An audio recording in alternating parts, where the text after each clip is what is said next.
Today I will show you a crime drama mystery film from 2017 titled Other Life. Spoils ahead, watch out and take care.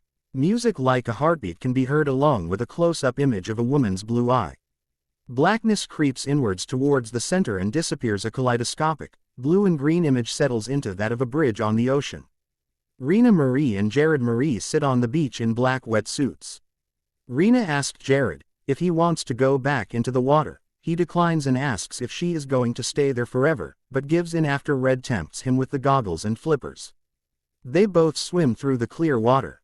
Another kaleidoscope image settles into a view from a building window. Ran opens her eyes with a stream of black fluid dripping from her right eye. She is sitting on the floor surrounded by empty plastic eyedroppers. A countdown clock shows that Other Life will go live in a little over 6 days. Voiceover begins from Rand sitting in an interview with the TDAA Drug Administration. An interviewer comments on her exceptional academic record, which ended 4 years ago.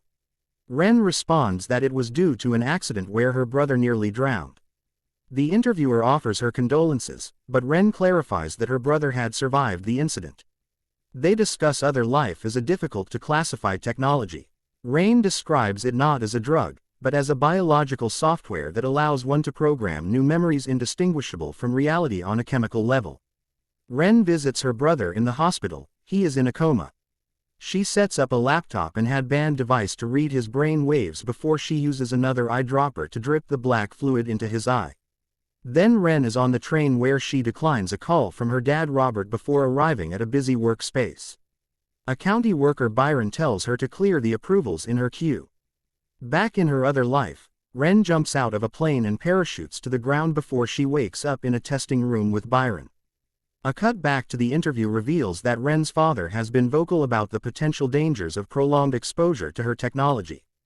He fears physical symptoms could include seizures and brain death. Ren confirms that there are risks as abuse of any substance could be risky.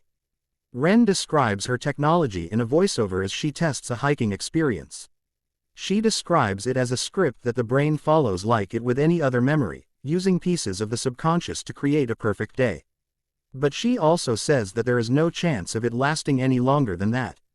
Ren tests a snowboarding experience in which she climbs a snowy mountain before snowboarding down. But the experience repeats, returning her to the cabin at the beginning of the day.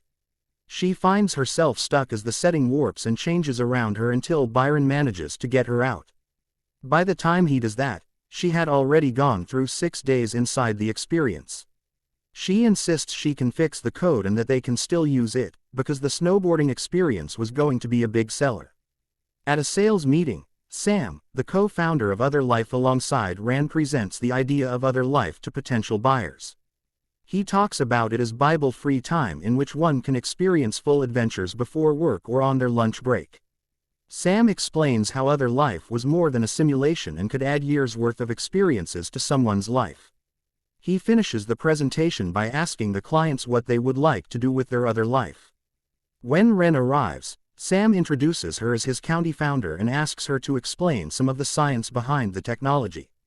After the meeting, Sam and Ren disagree about what the company needs going forward. On her way out of the meeting, Ren encounters Danny, who was waiting for a date she had forgotten about. She apologizes but says she has to work. Back at the interview, the interviewers read out loud from reports about how users can end up dissociating from reality. They state how such an experience could be isolating. Ren and Byron work late at night to debug the snowboarding experience. The countdown clock shows Other Life will go live in about 5 days. Ren finds the error in the code and tests the new version without issues. They continue to work late and Byron asks about the number of test run has done. She tells him 482, which he compares to living about 20 days another life during one real day. Danny comes in to deliver a report. Sam had asked for on the long-term use of Other Life. Ren reveals she did not know about it as she reads it. She also asked Byron not to go to Sam behind her back.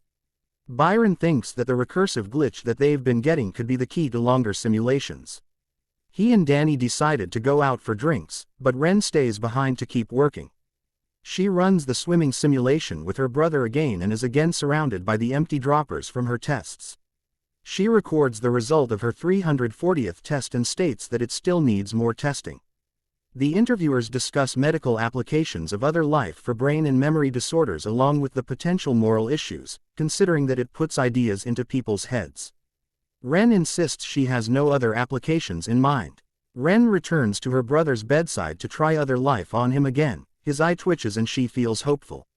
When a nurse comes over, she hides her tech and asks him about it. The nurse reveals that things like eye twitches do happen sometimes. She leaves, goes home and looks over the data. Byron and Andy call her about what she's missing during their night out, and she gets an email from her father about withdrawing her brother's life support. The next day, Ren visits her dad at the college campus where he teaches. They discuss other life, its morality, progress, and how it could help her brother. Her dad is worried about a glitch, but she continues to insist that it's just bad code. He insists that depression, anxiety, and other mental conditions could also just be bad code, except the brain is more complicated than that. Ryan accuses him of giving up on her brother and claims that if he's conscious in there that he just needs a way to get out. Her dad states that he could unplug her brother without her consent and is merely asking for her support. Ren goes to work angry. She asks another coworker named Cass for help with taking her files out of the system. Sam and Byron notice that the amount of nanite stock they've been going through is much higher than her reported tests. They ask what simulation she's using, but she won't tell them, just saying it is still experimental. Byron leaves and she talks with Sam alone. He proposes the idea of using other life as a prison to rehabilitate people and allow them to live out their sentences in minutes. But Ren refuses and Sam gets angry, shouting at her to get back to work on the actual product. She leaves and runs into Danny outside.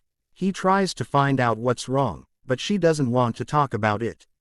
Instead, they both leave and they make love. Afterward, Ren shows Danny the snowboarding experience. They talk about how everything, including memory, is a chemical. Danny talks about how he did not expect the experience to feel so real. Then as Ren checks her phone, Danny grabs another dropper from her person, tries it thinking that it was another of the same snowboarding experience. Instead, he gets one of Friend's experimental ones where she swims with her brother. He starts having seizures and won't wake up. So Ram calls an ambulance. The countdown clock is a little under 5 days from release. Ran and Sam talk with legal counsel. She corrects them when they call other life a drug and explains that it is actually a software. Sam decides to talk to Run alone and questions her about the experience that killed Danny. Every other experience had been tested and approved repeatedly, but only Ran and tested that one. In a cut to the interviewer asks Ren what her ambition for the technology is, but she doesn't answer.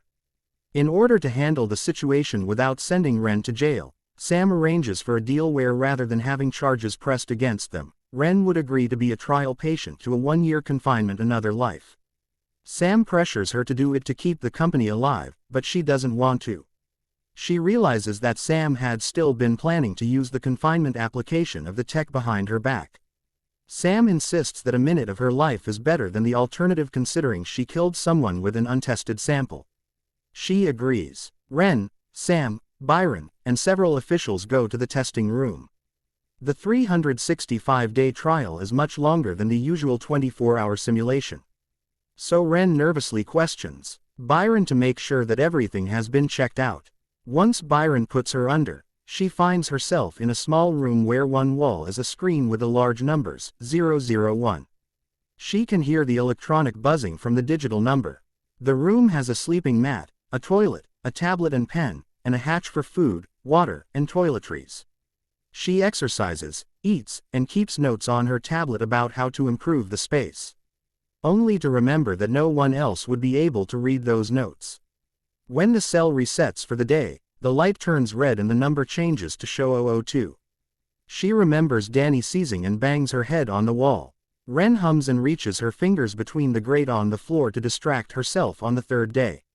On the 5th day, she remembers swimming with her brother and she remembers losing him and seeing them wash up on the beach. She promises her brother she won't forget him. She starts taking notes of people who woke from long-term comas and triggered those recoveries as the days go by. She argues with herself about whether or not her brother is truly gone and whether she can actually return life with Pro Day. 365 arrives, and she waits as the lights turn red. But then the room resets to 001. Rain panics and realizes that the exit routine did not work. She shouts and starts breaking things. Eventually, she lays still in the damaged room, but hears wind whistling. She opens the hatch and finds a gap which she pushes at. Through the gap she finds and rips at a plastic sheet and climbs through into a warehouse-like room containing her plastic sheeting-covered cell. She finds stores of the food and water she'd been consuming, a monitor room and a guard's desk. The guard returns to his desk and sees her, so she grabs the keys and a coat to run from him, stealing a truck to get away. Rain ends up walking along a busy road, finding ads for other life and seeing people everywhere. Ren calls the hospital to ask about her brother and returns to her workplace to find it empty. She buys some new clothes and sees a magazine cover with Sam's face. She goes to the police and they find that there was a missing persons report filed for her, but that she was also listed as having residency in Italy for the past year. She tries to tell them about what happened with Other Life, including the fact that she was the co-founder. But the police don't find any evidence of any charges filed against her. When they go to check out the cell, they find nothing but remnants. She checks her apartment, but someone else has been living there for the past year, and the attendant at the front desk won't let her check for her stuff. Meanwhile, Sam arrives promising that he had come as soon as he'd heard and wanted to get her somewhere safe. The attendant at the front desk does not let Sam into the building and Ren tries to avoid him. She eventually manages to sneak out without Sam seeing her. Ren goes to find Cass for help, who lets her in and gives her something to eat. Cass reveals that the other workers thought that Ren had cashed out and left to go to Italy without saying goodbye. Ren also finds out that Danny didn't die and sees him again. Ren, Cass, and Danny gather at a restaurant where Danny talks about his experience in the swimming simulation where he felt like he was drowning. He woke up in the hospital but was fine after a week of testing.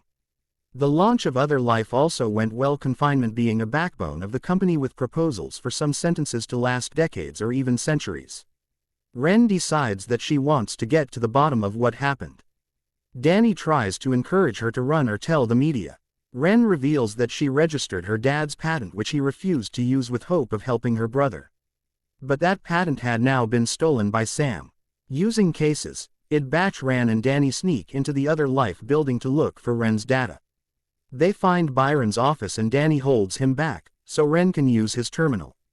She finds her hard drive and takes it back, but Byron manages to alert the authority, so Ren punches him and they both leave. Danny and Ren manage to escape, but Cass is captured by the authorities.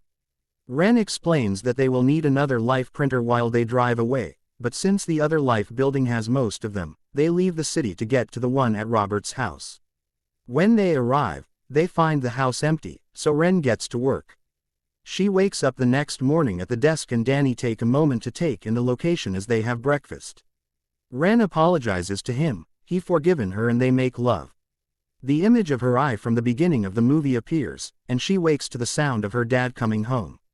Ren goes to talk to him and tells her dad about how Sam stole her work.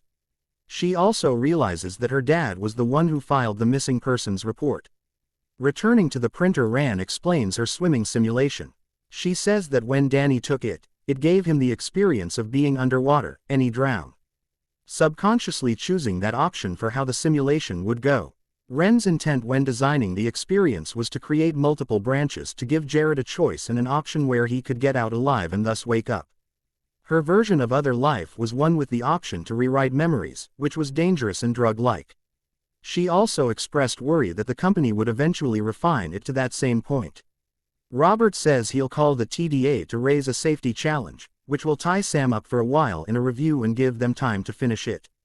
But Ren prints the experience and insists that it will work. When her dad asks if she had already finished it, she goes to the hospital to give it to her brother.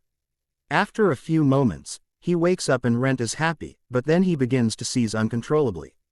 Ren hesitates, crying, then finally pulls the plug.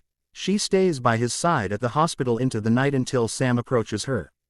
He described seeing how Jared had made a decision to live in a dream world rather than wake up. Ren starts seeing flashes of the testing room of people shouting and confused and a Byron telling her to wake up.